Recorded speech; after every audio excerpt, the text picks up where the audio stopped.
4부에서 우리는 중요한 사실을 확인했습니다. 자산을 불리는 일과 지키는 일은 전혀 다른 문제라는 것입니다. 연매출 500억 원대 기업을 이끌어온 박 대표에게도 이 질문은 결코 쉽지 않았습니다. 3개월간의 컨설팅이 끝난 지금 그는 무엇을 손에 쥐었을까요? 그리고 그 선택이 가족의 미래를 어떻게 바꾸었을까요? 오늘 5부에서는 그 모든 물음에 대한 답을 확인합니다. 동시에 한 가지 더 중요한 질문을 드릴 것입니다. 지금 이 이야기가 단지 박 대표만의 이야기인지 아니면 바로 여러분의 이야기인지 말입니다.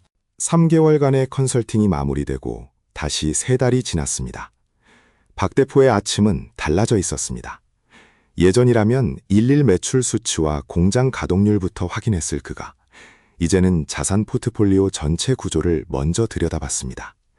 수익을 좇는 것이 아니라 구조를 점검하는 습관으로 바뀐 것입니다. 비서가 홍콩 지사 화상회의 일정을 안내했을 때 박 대표는 평소와 다른 반응을 보였습니다.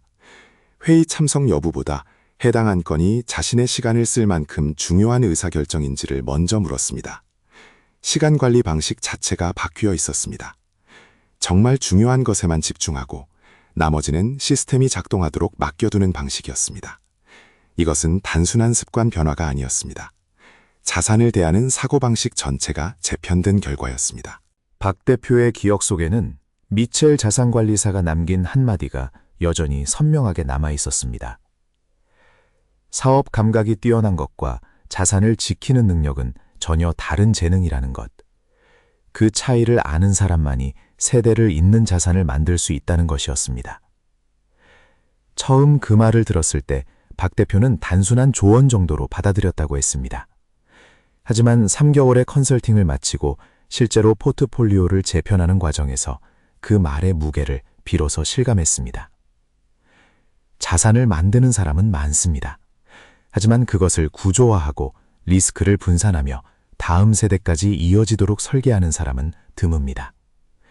미첼 자산관리사가 3개월 동안 전달하고자 했던 핵심은 바로 그것이었습니다. 회의실 분위기도 달라졌습니다. 직원이 신규 프로젝트의 단기 수익률을 보고했을 때 박 대표는 수익 수치보다 포트폴리오 구조화의 정합성을 먼저 물었습니다. 전체 자산 배분 설계에 맞는 투자인지, 리스크가 적절히 분산되는 구조인지를 확인한 뒤에야 승인을 내렸습니다. 직원들 입장에서는 낯선 변화였습니다. 이전에 박 대표는 수익 가능성이 높으면 빠르게 결정하는 스타일이었기 때문입니다. 하지만 이제 그의 판단 기준에는 단기 수익 외에 한 가지 축이 더 추가되어 있었습니다. 바로 전체 자산 구조에 이 결정이 어떤 영향을 미치는가 하는 질문이었습니다. 이것이 글로벌 자산관리 컨설팅이 가져온 실질적인 변화였습니다. 단순히 어디에 투자할 것인가가 아니라 어떤 기준으로 판단할 것인가를 바꾸어 놓은 것입니다. 같은 시각 뉴욕 맨해튼 미드타운의 사무실에서 미첼 자산관리사는 박 대표의 포트폴리오 분기 리포트를 정리하고 있었습니다. 20년 경력의 CFA 자격증 보유자인 그는 한국의 기업 오너들이 자산 관리에서 공통적으로 겪는 어려움을 누구보다 잘 알고 있었습니다. 사업 자산과 개인 자산의 경계가 불분명한 것, 국내 자산에 지나치게 집중된 구조, 그리고 세대 이전 계획이 없는 상태에서 자산이 축적되고 있다는 것이었습니다. 박 대표의 경우 이 3가지 문제가 모두 해당되었습니다. 컨설팅의 출발점도 그 지점이었습니다. 미첼 자산관리사는 박 대표에게 단순히 미국 금융상품을 소개한 것이 아니었습니다. 자산을 바라보는 시각 자체를 재설계하는 작업을 함께 진행했습니다.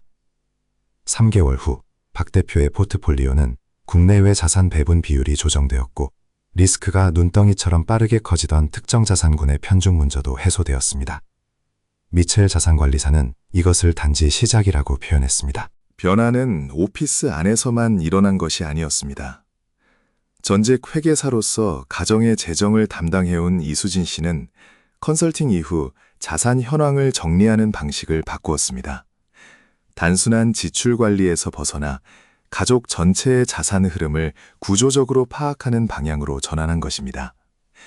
두 자녀의 학비, 아파트 자산 가치, 그리고 박 대표의 사업 자산이 가정 전체 포트폴리오 안에서 어떻게 연결되어 있는지를 한눈에 볼 수 있게 되었습니다. 이것은 이수진 씨 오랫동안 원해왔던 변화였습니다. 수치는 알고 있었지만 그것이 전체 구조 안에서 어떤 의미인지는 명확하지 않았기 때문입니다. 박 대표와 이수진 씨 같은 화면을 바라보며 자산 계획을 이야기하는 이 장면은 3개월 전과 가장 크게 달라진 풍경이었습니다. 박 대표의 오피스 창밖을 통해 도시의 야경이 펼쳐집니다. 불빛 하나하나가 누군가의 자산이고 누군가의 가족의 미래입니다. 이 5부작 시리즈를 통해 우리가 목격한 것은 단순한 금융상품의 거래가 아니었습니다. 한 기업 오너가 자신의 자산을 바라보는 방식 전체를 재구성하는 과정이었습니다. 그리고 그 변화가 가져온 결과는 수익률의 몇 % 상승이 아니었습니다.